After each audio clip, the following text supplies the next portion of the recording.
This month, I was very honored to be selected out of a pool of brilliant advisors and mentors to speak on a panel in a 5-day-long startup and investment conference. Bhutan is a country in Southeast Asia. They don't measure by GDP, they measure by GNH. And I want to understand their life philosophy, their values, and how they become who they are. They really care about their people and giving back. Because right now, a lot of the startup founders only want to grow their business and just sell, but that's not solving a problem for the society, making a difference in the world.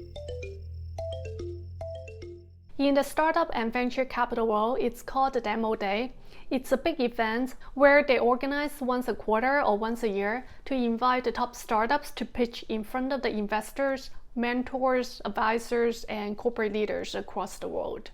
In this panel organized by New Chip Accelerator, there are 3 panelists, including myself, and the other 2 panelists with more than 30 years of experiences as a CEO, CFO, and venture capitalists themselves. We discussed the topics around the advice that we give to the founders as a mentor, also the advice that we received as a mentee in our early days, and how we find our happiness and passion. In the video that I'm going to show you, I put my own talks in the first 10 to 12 minutes. And after that, if you're interested in, feel free to continue to watch the other 2 leaders' conversations. Or if you find my talks bore you, feel free to fast forward to their parts. Hope you enjoyed the discussion. If you need mentorship or advisory for your business or personal development, feel free to contact me directly. And don't forget to subscribe and give a thumb up to this video. Hello, everyone, and welcome. I really lucked out with this panel, and arguably one of the most valuable components of our program and of the accelerator is the mentor network. And we're continuously growing and evolving this program, and our mentors have accomplished some really incredible things in their personal career, have a special passion for guiding entrepreneurs, helping to stimulate thought around new ways to innovate and find success. With me today, 3 of our esteemed individuals from that mentor network, and I really couldn't be more excited to spotlight them.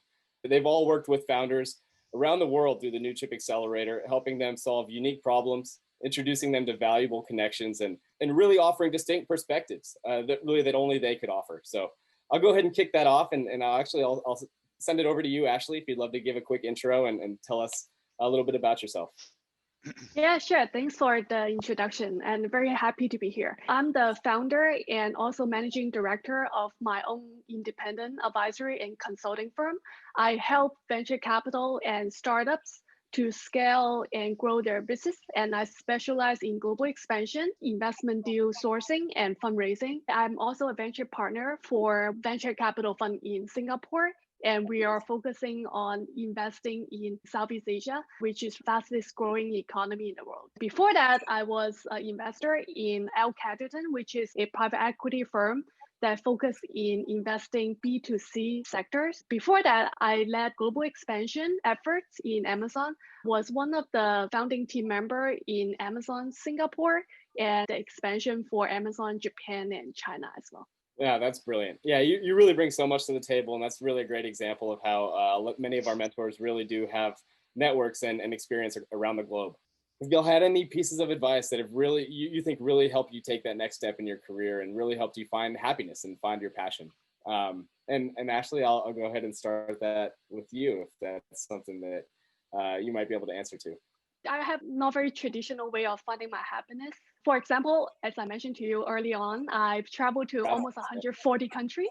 Yeah. And I find my happiness through discovering those countries, the culture. Bhutan is a country in Southeast Asia, and they don't measure by GDP. They measure by GNH, which is Gross National Happiness Index. The Prime Minister really care about measuring by happiness as a country. I went there, I want to explore why people are so happy there. And I want to understand their life philosophy, their values, and how they become who they are right now. So I adopt some of those philosophy in my life. So I come back, I think about how should I just look at my life in general? How can I adopt some of those philosophy, sustainable thinking? They don't cut trees.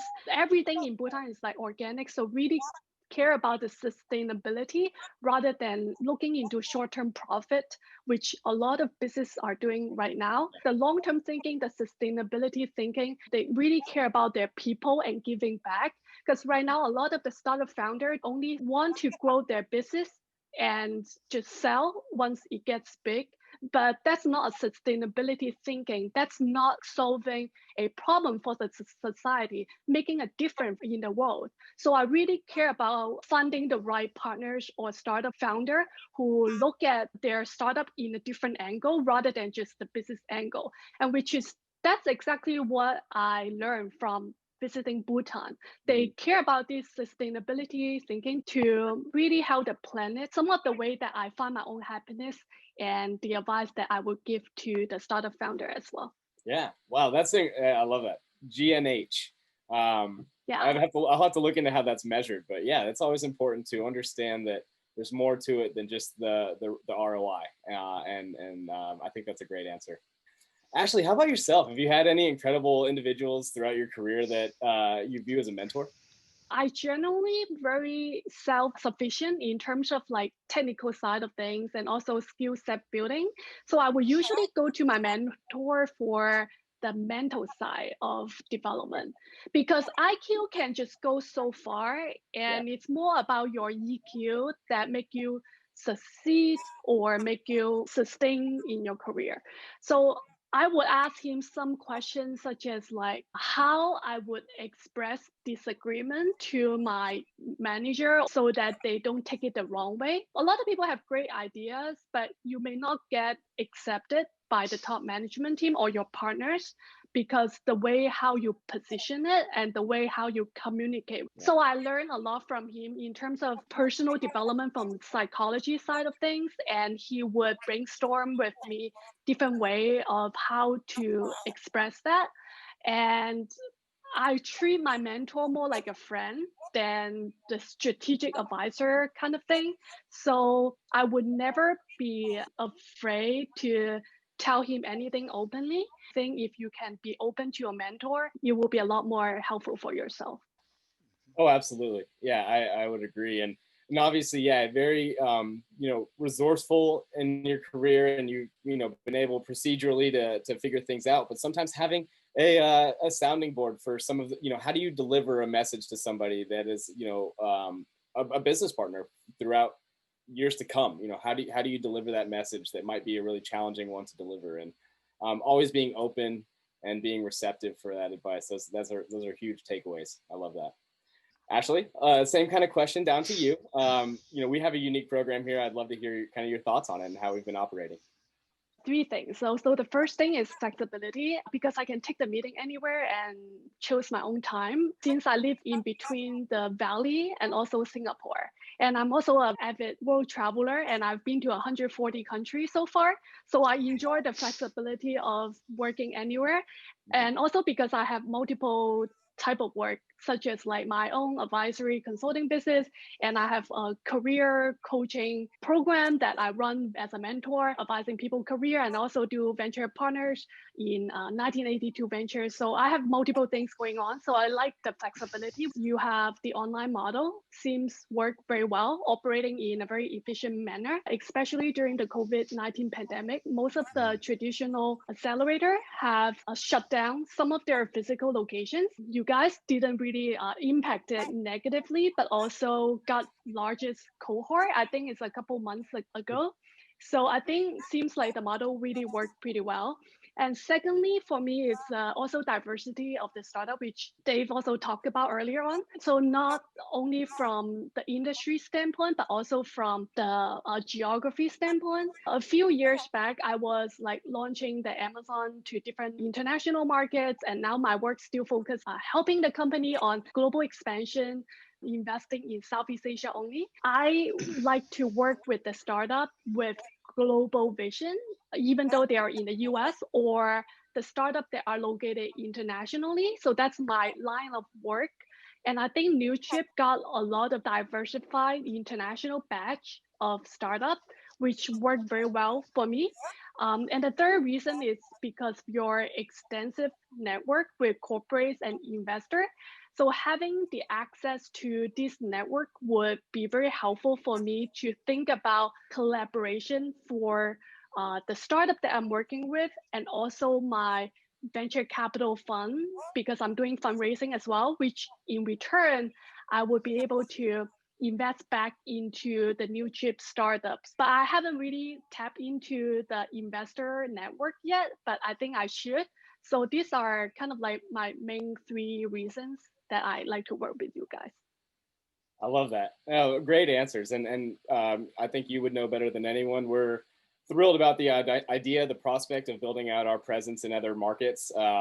Singapore being one of just a great startup hub in general. And so we'd love to explore ways to keep you engaged and immersed in that region, and also with NewChip, of course. Well, so very cool. And I actually want to touch on that first part of it as well. Yeah, we took a virtual nature with our accelerator really from day one, and nobody could have predicted where 2020 would take us, but it really has enabled us to allow founders the opportunity to keep building their networks, to keep getting resources and coaching. And so, the virtual nature of this program, while it offers you a lot of flexibility and offers our founders a lot of flexibility in their location and where they operate their business, it just seemed like a great choice for us even before the current events that we're dealing with. But thank you so much for that response. Next, I kind of want to dive in a little closer to some of the companies that you've been working with, some of the founders through the NewChip program that you've had a chance to meet, that you've had a chance to grow with and help grow also. And so I will stay with you, Ashley. We'll keep going with the boomerang style here. And is there a company or two that you've got to meet through the NewChip program, maybe some challenges that you've helped them overcome, and some new successes that they've been able to achieve? Their common challenges have been in fundraising right now. So our conversation is around fundraising and also global expansion because that's my line of work. And one of the startups asked me if he should register company entity in the US for fundraising purpose because they are located in Singapore and they're concerned that the US investors don't invest internationally. And this is not untrue because many US investors have gone pretty much domestic this year. But I share with him the fast growing scene of family offices in Southeast Asia and also the opportunity that they could get without raising in the US.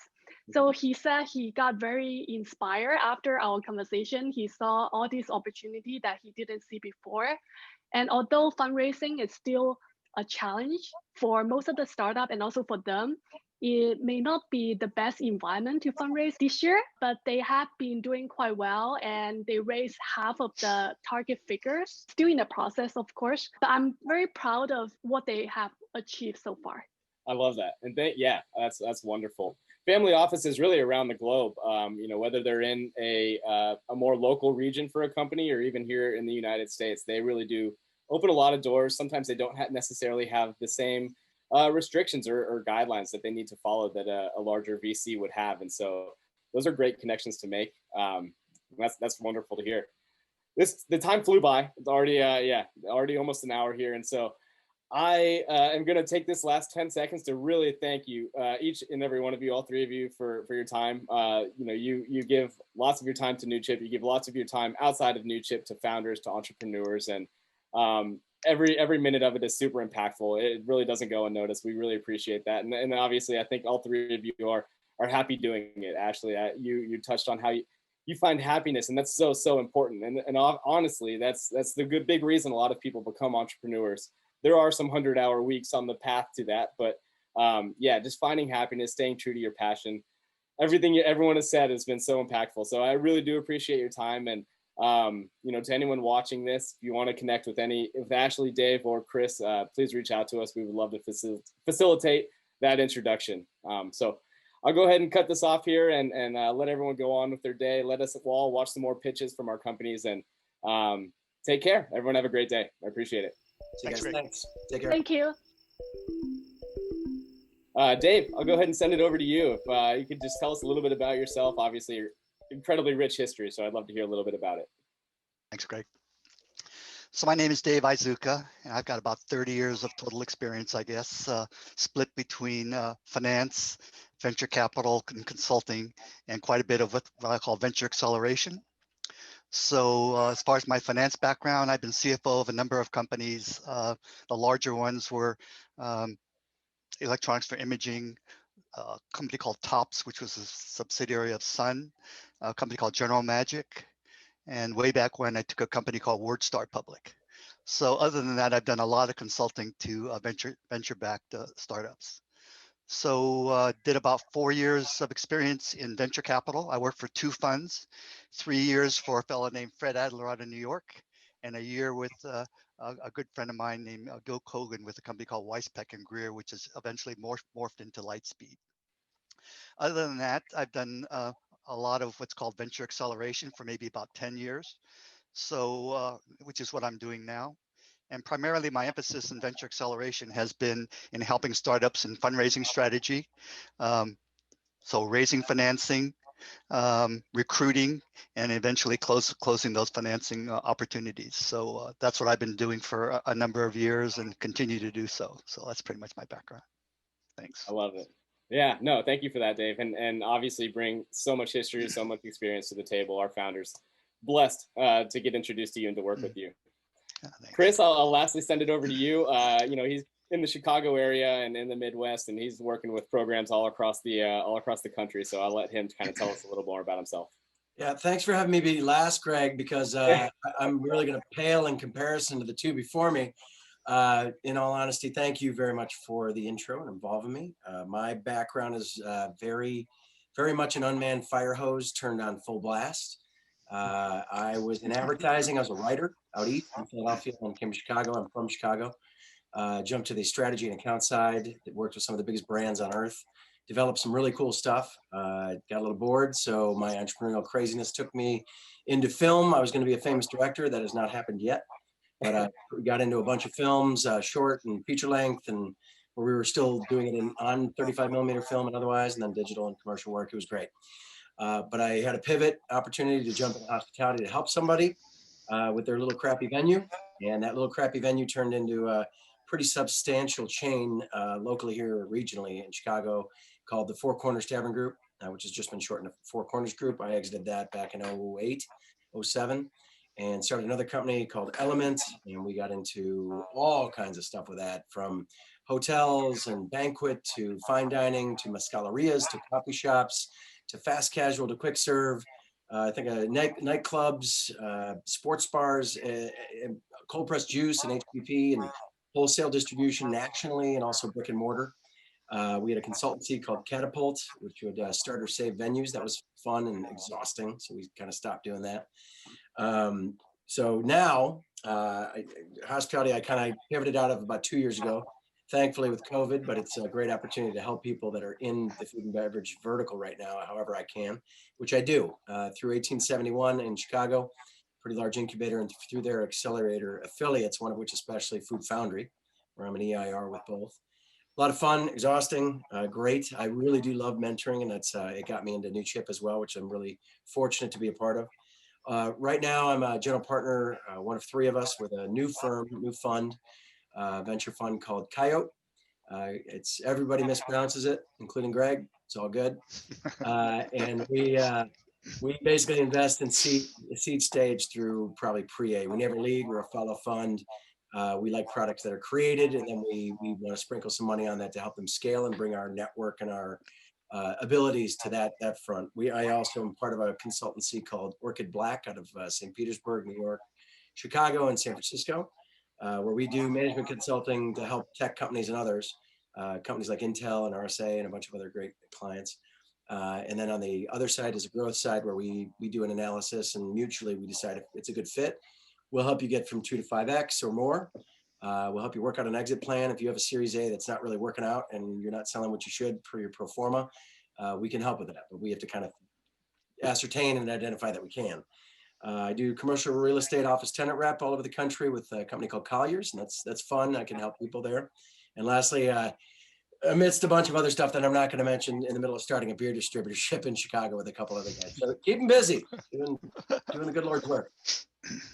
You sure are. No, you sure are. And yeah, across all different industries, verticals, you incredible resource for all of our founders and for the New Chip staff as well. No, it's not. I'm not blowing smoke. It's true. It's true. And actually, yeah, we're looking to really add as much value as we can to our mentor program. It's already just so phenomenal. But yeah, Chris has brought some great ideas to the table as well, and immersed in several different programs that have the same goal as New Chip, maybe operate a little bit differently, but nonetheless is bringing some great ideas to our team. And actually, on that note, I'm gonna hit you first this time, Chris, and show you that respect. Love to hear kind of where'd you go?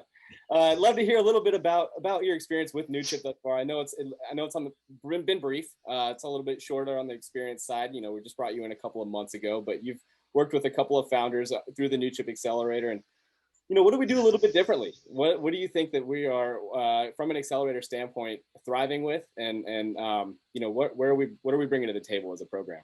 You know, what's fun is how I found you guys was I don't even know. Oh, actually, it was somebody that's part of your program that's wonderful that makes gummy bears. Oh yeah, Piper. I think you might know who I'm talking about. Piper. So yeah, Piper reached out randomly. I don't know how we got connected or whatever, but LinkedIn, and we just had this wonderful conversation. She was one of the cheeriest and like most intelligent, most humble founders I could have ever met. That's involved in organic gummy bears, and I learned more about gummy bears that led to me pulling all the gummy bears out of our cabinets at home for my 4, 3, and 1-year-old. That I mean, I'm very thankful for learning it, but it's kind of like, oh, is that what's in there? You know. So it's amazing. I really learned a lot. I was so enchanted by the conversation that I started looking into this weird, you know, incubator, New Chip online.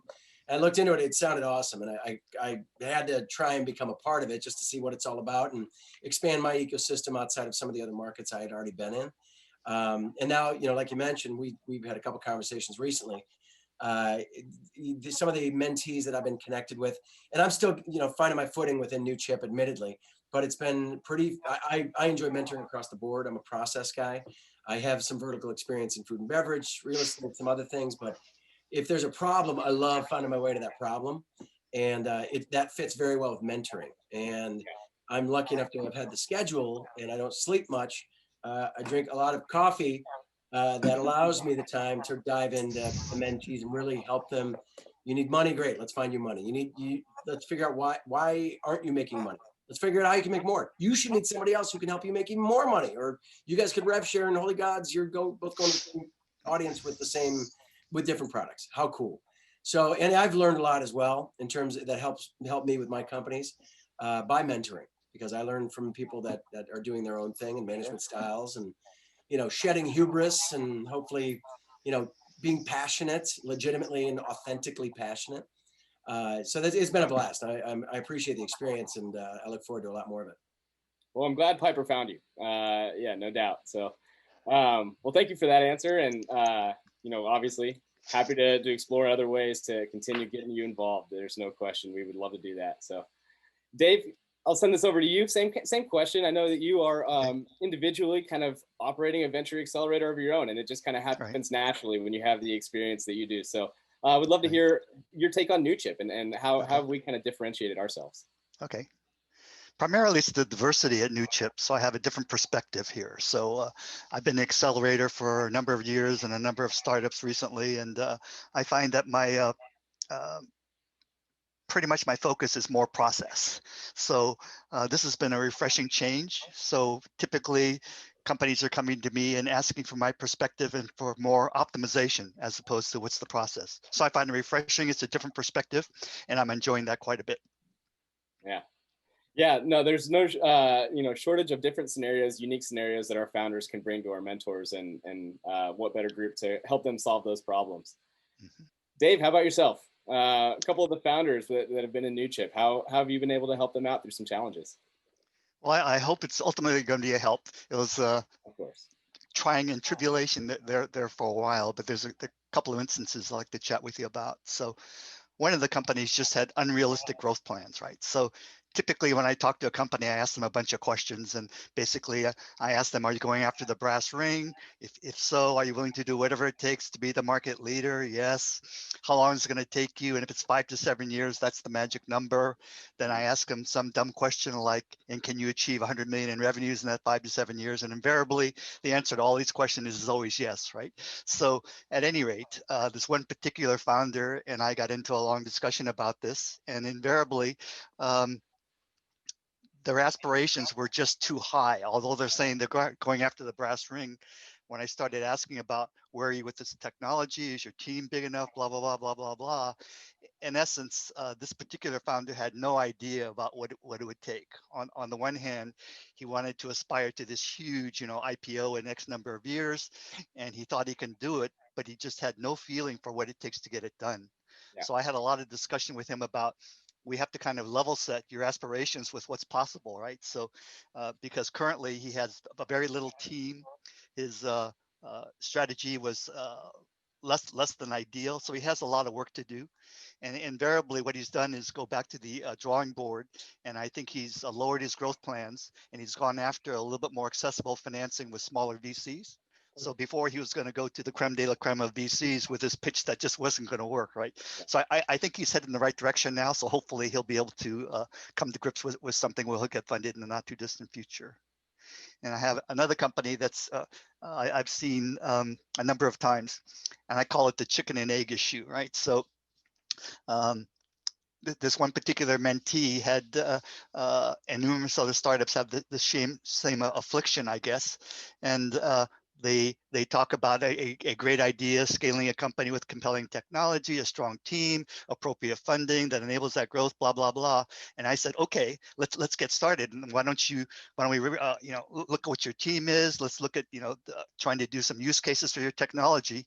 And as I explored each of those, and then fundraising, he said, I can't do that because I can't raise the money because I don't have a strong enough team, and I can't get the team because I'm not funded, and blah, blah, blah. So invariably, the issue here isn't so much, is it a chicken and egg issue? It's basically the wrong CEO. I mean, what he's driving for just doesn't make sense, right? So what he's aspiring for, he keeps on blaming, I can't raise the team until I get funded. Until I get funded, I can't get the team. So it's like everything is just this dilemma, right? And unfortunately, I see quite a few of those where the aspirations versus the real world is dramatically different, I guess is a good way to put it. So. Well, 30 plus years experience, that's what you're able to do. That's what you're able to recognize. And this is what we love about the mentors, is challenging the assumptions of our entrepreneurs, making sure that, I don't know the individual you're speaking with, but we don't want them to look foolish in front of a large VC. We want them to have achievable goals and stay true to their vision. But I think obviously you were able to offer some incredible advice there. Yeah. And Chris, same question to you. One of the company's founders that you've been working with, maybe some introductions you were able to make for them, or how have you been able to help them on their path? Again, I'm still squeaky behind the ears green. Just started working with Mark Halberstein from Simple Night. Yeah. Super shrewd dudes, gets it, very aggressive, is in the middle of just about to have a baby. He's got a lot of stuff going on, right? And Fitz, I probably worked with a couple hundred founders over the, as a mentor, formal mentor over the last couple of years, 3-4 years. And he definitely fits a certain profile, and he's very aggressive, and he's calculated, and the fundraising and everything else he's on. Conceptually, he's tuned in his mind with where he's going, what has to happen, his ability to articulate it. That's coming into vogue. He's in the middle of raising money and operating at the same time as everybody is, and just at a higher level. I also work with Tanvir Amir, from Dunya. I'm still getting to know this. This is my brand new mentee, so forgive me. No, yeah, I just made that introduction a couple of weeks ago. So, and wonderful dude. We're still getting to know each other. I'm still understanding his product. And it, mentoring, just to go ethereal for a second, philosophically, there are some, it's kind of like, and it's a bad analogy, but a great one. In restaurants, if you do certain things well, you can exist. If you do them really well, you can succeed, right? And it's very simple. Like, it used to be much more algorithmic before Yelp and whatnot. But if you do a product, you create it, you distribute it, and you do it well, and you care, and then you promote it the right way, and that's very gray. But you'll do well, you'll succeed. Similarly with mentoring on both sides of the fence, as a mentee or a mentor, I believe there's a similar algorithm. And it's kind of like dropping a penny into that thing when you're a kid, and the penny finds its way to where the pennies go. I hope everyone knows what I'm talking about. Frogs. Yeah, ping pong, pennies. And I break the thing open to get to the money, but that was just me. There's certain founders oftentimes, and I was one of these people several times, it took me years to get past this. There's a hubris that I'm doing this, I'm mission driven. I was told I have to be obstinate and it's my mission and I'm driving in a certain way, and don't let people get in your way. There's that hubris that can really stand in people's way at times when they're in, founding their first company, or maybe it's their second or something, just because, especially if you go to Vegas and you win the first time, that's the worst thing that could ever happen to you, because then you're a winner every time. Sometimes people kill it on their first time, and they don't let their guard down enough to just be confident without the hubris. But then even more so, you go into they could have a wonderful business model, but they have the wrong team, or they hired a general counsel when they should have hired a COO, or, so it's really that curating of the right team at the right time. And you don't need 10 people initially. It's like, who do you need right now, and who could you 1099, and who could you work some sort of agreements with on the way to them working for you when it works out even better than it is. Yeah. Obviously looking at finance and marketing, I tell, a lot of people try and, in the interest of driving revenue, so they can, achieve some sort of masterful valuation, or they could just fundraise more, aggressively. They play out a number of different revenue areas, like trying to drive business in several different ways. And a lot of time that distracts them, and you try and be good at everything, you're good at nothing, and as a result, it makes everything a lot harder. So focus is like one of the best F words you could ever use as a founder, myself included. I'm the least focused person in the world, as you can tell by the stuff I'm into right now. But I love it, and I've learned how to manage my ADD-ish. Focus is one thing. So, right, and that's huge. A lot of times people try and reinvent the wheel as well. It's like, dude, that already exists. What can you add around? What can you wrap around this that's special and creates your moat? If you don't have a moat, you better have a great strategy, and it better involve some sort of penetration or saturation strategy to establish yourself very quickly, because people are going to catch up to you right away. If there's no moat, and I'm running into this a lot at 1871 right now as well. Lastly, I always go down the path of and this is cheesy, everybody says it, but there's validity to it. Like, why this product, why this company, why this idea, why you, and why now? So, and if you can answer those questions, it sets a wonderful initial conversation with most of the mentees. And you can really start going down the path of finance and marketing and sales, and what are you gonna do with all this money you get when you get it, and what's your end game? Do you have something in mind in an acquisition? Do you want to be purchased by IRI or Nielsen or Kroger, Albertsons, or whatever?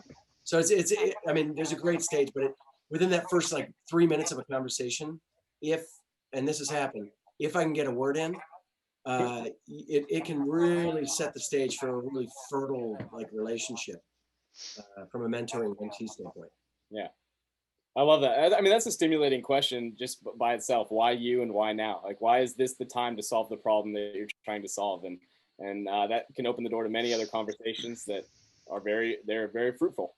And I think actually you had said one of the first points about creative ways to build a team, whether it is using 1099 employees, whether it is compensating with equity or compensating through other means. I think that might solve maybe an issue for one of Dave's founders as well, who's really struggling to build out the right team to take something to market. So that's a great point as well. Well, the humility, real quick, just to pepper in, what the humility required to even engage a mentor or an EIR to care about you and to reveal all things about you personally and your company, that really, it requires both parties engaging. And if that doesn't happen, it's completely a waste of time, and everyone's time is really valuable, Very, very true. Very true. Yeah, no, it's very important, regardless of how much success you've had, even if you did, hit a home run on your first venture, or you're on your 8th venture, and now you're really looking, obviously just to get on base. You need to be humble. You need to have humility, be coachable, and listen, be receptive of the advice that others might have, whether you choose to take it or whether you choose to go the other direction. It's very important to have that humility, and that's I'm really glad that you did bring that up.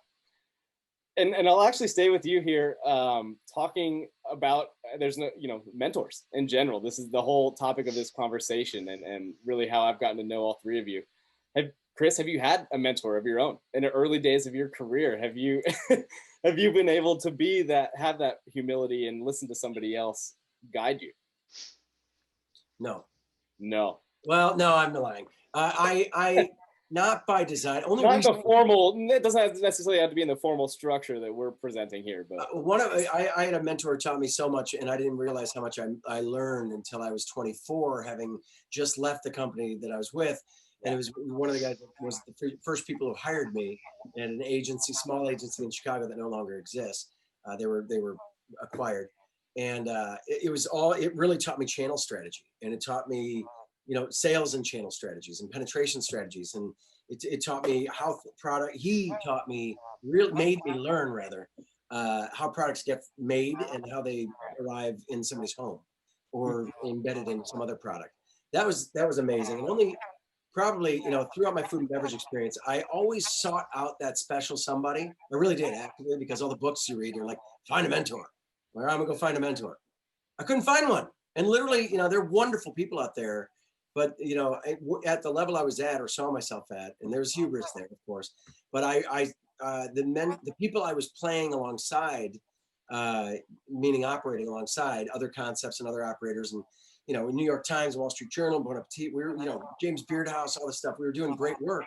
We were competing against all these people who normally I would reach out to, and we would just have a very different conversation as peers instead of mentor mentee. mm-hmm. And we would all call knowledge from one another. But it would be probably the Larry Levy's of the world, or people, maybe Randy Gerber, probably not, but people that had taken brands and really blown them up, and very creative, bespoke brands that I would love to cavort with or gallivant with and extract knowledge from. It's the infrastructure, the structure of the infrastructure wasn't really there for that level of engagement, right? And the level of competition, especially in food and beverage, can be irrationally insular, right? Yeah. But only recently, in the last couple of years, I've been reaching out aggressively to people who I really respect, who have achieved in starting and exiting several tech companies, and people have a lot of money in the bank, some not much in the bank. They've just done really well and succeeded with certain things that they've done, and I respect a lot. Or they've failed with a couple things, and they're really intelligent, really good people, and I want to learn from them too. So this is something only in the last year or two I've really kind of let my guard down and said, would you be open to mentoring me? And most of the time they're like, whoa, wasn't expecting this. Have another beer and sure, Yeah, no, that's awesome. I don't think really anyone in this conversation is full of pride, really is the word, but it's very important sometimes to put that aside and understand that you can gain knowledge from everyone, those who've succeeded and those who have failed as well. So Dave, kind of same question to you. If you had some really instrumental figures in your career that you would consider a mentor, whether you thought so or not at the time? Yeah, definitely have. One fellow in particular was a partner of mine.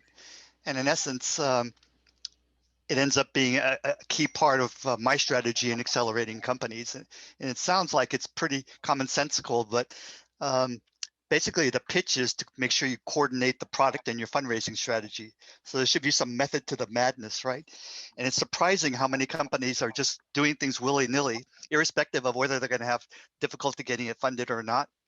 So I guess right now, religiously, I follow this process to try to tie the whole thing together. So since I work with a lot of software companies, invariably we'll start with kind of mapping out the architecture. Then we'll lay out a roadmap. And then as we start, when I basically assign this to the team to come up with a roadmap, invariably they'll come up with certain things they're going to build first and certain things later. And the question I tend to ask is, why that order, right? And are you building those things in the order of value, right? And they say, what difference does it make? We're building this in the order that's kinds that make sense from the architecture standpoint. And I guess what happens quite a bit is invariably a lot of companies build the wrong thing first, or in many cases, they'll build the thing that has the most value, maybe pursuant to a series C or D or something in the future, when that's so integral to their secret sauce that invariably as they start going along from the C, the series A, series B, they start going along and they come to a dead stop because there isn't enough value there. And I guess the thinking process, and it's kind of impossible to achieve, but it's basically trying to figure out 5 to 7 years hence, what are you going to do? What are you going to build first? And what do you perceive has the most value? And let's do those first if we can, right? And let's try to create the secret sauce and all those things first. And it's been an integral part of my strategy going forward. And it's just amazing how many companies have no thought process whatsoever about coordinating the product and the fundraising strategy. So it's super important, I believe. Hey, Dave, isn't it like the passion? Passion can be, you know, getting to the light bulb, getting to the idea, getting to the end. Passion can either be a hammer or it can be your hand to change the light bulb, you know? Yeah, it's true. It's true. The other thing that occurs quite a bit is certain elements that are being built have large parts of secret sauce and other ones don't. And invariably, there's no consciousness about trying to tie this whole thing together related to value as well, so that, hey, let's build this first. The company ramps in value. We'll be able to do the next round. We'll build the next things later and have the company keep on incrementing in value. And as we all know, invariably, a lot of companies look like this through the fundraising process, right? So it's a shame, basically. So. Chris, we need to make I want to go to market with a book full of anecdotes and analogies from Chris Freeman. That'd be a colorful book. Chris Freeman's book of useless information. Hey, it's useful to somebody though. Sure. Yeah, no doubt. Dave, how about yourself? What's some advice that you would pass along? Yeah. I think Chris stole my thunder here, but I'm going to address this question of why you, right? So in essence, this is a question I started noticing from a lot of VCs, and I've turned that into a part of my process and working with the startups. But invariably, and I'm sure all of you have seen this occur, but if you're pitching to some VCs, invariably there's a process involved. You describe the market, you describe how your solution serves that market, you describe how the team is the right one to build it, and then you get into some element of secret sauce or something like that, right? And then so the VCs, invariably there'll be an ask, and we'll say, yes, Mr. and Mrs. VC, we're hoping to raise, $10 million, I'm making this up, $10 million Series A, and we'd like for you to be the lead, blah, blah, blah. And what happens a lot, particularly with a lot of strong VCs, there's a very simple response, and they'll say, okay, you're asking me to be the lead in this $10 million round, and you're a company that's probably going to need 60 to 80, $100 million in total capital, cum capital. So the question they ask is, why you? Why are you the one that's going to be the market leader in this challenging space, despite the fact that it could be very lucrative, right? So I basically turned that around into my clients, and I asked the same kind of question. So basically, the questions I asked them back is, okay, in trying to respond to this why you, because I think if startups can basically respond to this well, they'll have a good chance of getting funded, right? So what I asked them to think about is their secret sauce and their key elements that differentiate them from their competitors. And I said, for each of those, think about these three questions. So the first one, we could be talking about a different way of using AI for blah, blah, blah, blah, blah.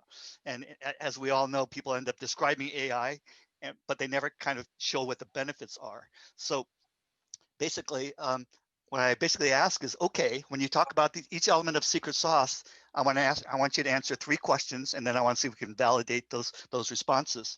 So the three questions are, why can't your solution be emulated? Are we sure somebody can't knock this thing off, right? And there's no short and sweet answer for that. We have to basically come out with some validation to essentially prove that we have a significant leg up on our competitors, and indeed we won't be knocked off. So that's number one. Number two is usually mainly because there'll be a lot of marketing material for what we're building and why it does what it does, blah, blah, blah. But the second question is, are you sure it'll work as advertised? So can you execute and build this thing the way you say you purported that you could? And usually it's explained to us it's very complicated, blah, blah, blah, blah, blah, blah. So that's also a difficult question to answer as well, to prove that there isn't any significant execution risk, right? And the third one, which particularly comes up a lot with AI and ML companies, is, are you sure that it'll work as advertised? If you're saying it's AI and it's going to do something blah, blah, blah, as opposed to saying this is a very cool AI app and you're going to love it, emphasize what it's going to do, and will it result in customers making better business decisions, right? That's what we'd love to see, and then validate that, right? So for each of these three questions or issues, I basically say, okay, now we have to be able to respond with appropriate answer. And then importantly, that's not good enough, because if we're going to get funded, we have to validate that it's correct, right? So for each of these answers, so in these cases, we have to put together some very targeted use cases or prototypes or comparison against benchmarks or something. But what I found is if these startups can really respond to these questions well and say what the key elements are, and if they could validate that they'll work, and we have some external validation, then usually we're well on our way to getting funded. So it's just 3 simple questions, but they're very difficult to answer and very difficult to get the answers right. So I use those quite a bit. Yeah, no doubt. Especially the first one, like, is there anything proprietary about it? Even if there isn't, it's important that you make something proprietary about it. Shift the business model just a little bit, shift the product just a little bit, so you can set yourself apart from the competition. I think that's very important. It's true. And this is a question I'm excited to ask. Chris, same for you. What's some advice that you've been given and advice that you might pass along as well? I mean, as a founder myself, right, and I'm inherently an operator, right. When I had my businesses, no matter what it was, I don't want to pay $500 to change a toilet. I'll go change a toilet. Is it the best use of my time? No, but whatever. So from both sides of the lens, expectations are dangerous things, and your life, when you're a founder, if you are the impassioned founder and you're mission driven, success driven, there's a lot of sacrifice that's embedded in that, right? And it just by its very nature. And for that reason, your life and your work really there's a lot of gray, right? So advice universally that transcends everything is, expectations are dangerous. They're your expectations typically, unless there's, a market's expectations or investors' expectations. So mind your own expectations for yourself, your staff, and make sure that you can regulate those based on them being your expectations. Grudges are cancer, and in especially as a founder, and especially serial founder, I've been burnt a couple times pretty badly, and it's either I either carry that with me as this huge weight around my ankle, and potentially expire early, or I use it as a pretty big cornerstone of my growth, and I have had to do that. The one thing is, like, not everybody is built to be a founder, and not everybody is built to be the sole founder of a company.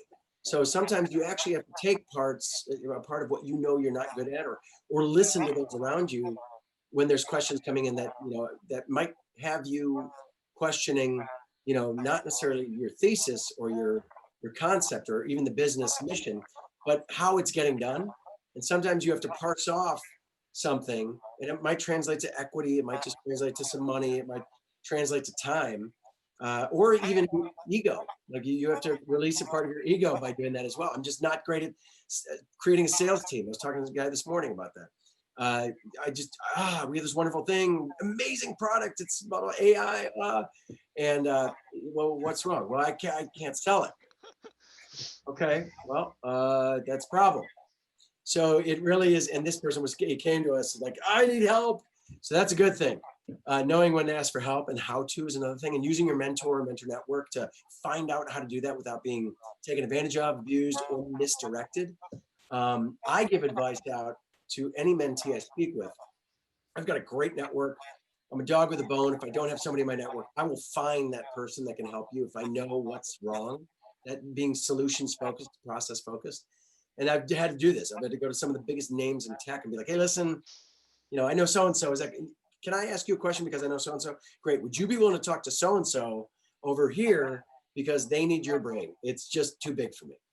But the thing is, like, you have the right to be happy. And at the end of the day, you should have this mindset of, I just can't believe I'm doing what I'm doing with these people and I'm getting paid for it. Like, that is something that, in our culture now, we've gotten away from a little bit, like that happiness thing that I really do appreciate Ashley's comment there.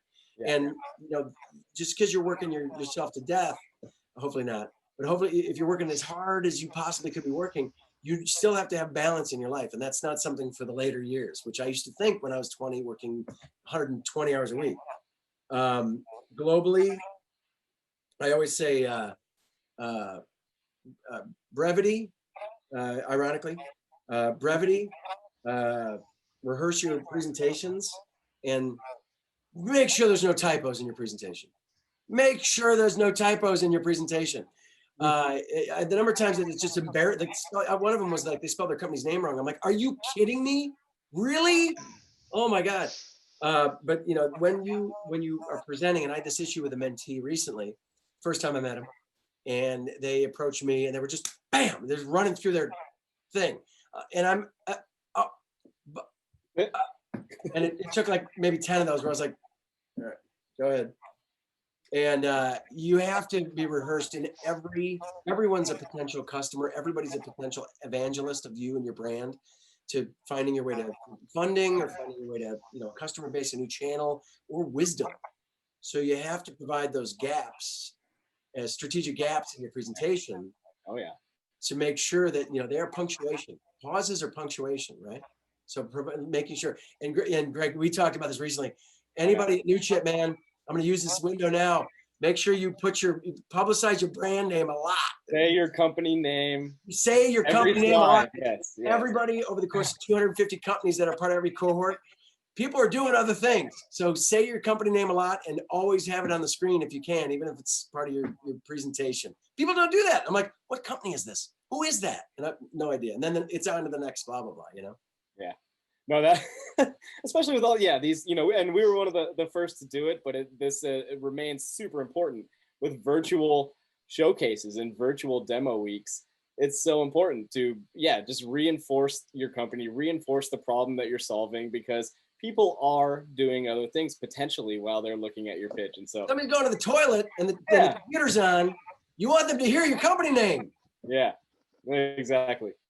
Exactly. And you got to, you know, in some of the more in-person settings, you have to read the room. If you are talking for 20 minutes straight, there is a high likelihood that you've been tuned out, that you have, there are questions that have gone unasked.